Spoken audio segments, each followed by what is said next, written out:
Enga tinge mi ron zuan ve ri ngota kan khua a vok enge mozat isia chen khat ma kan ei pui lo che I thil ti dan hi an hin ni lo re sakhei nun phung tur hian ni nung lo re ru ki ru reng ringot bei ni nang man vul ve ta che yei khop te chu thok ve ta che hetla ya aru koralin kan khua ai ron lu ta sakhei dang ang hian om ve ro om salo lo in ni om ni poisai nei lo ni te chuan vok vula isal na trai vok no te man lenga voki tol mai don lo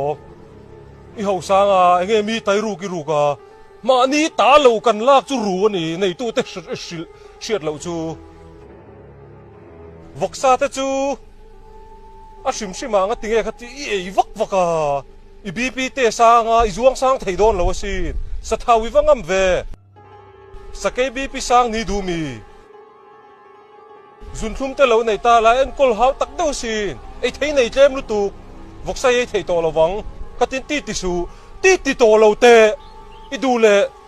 katianga thili ti pe lo ni suan sa huana te om la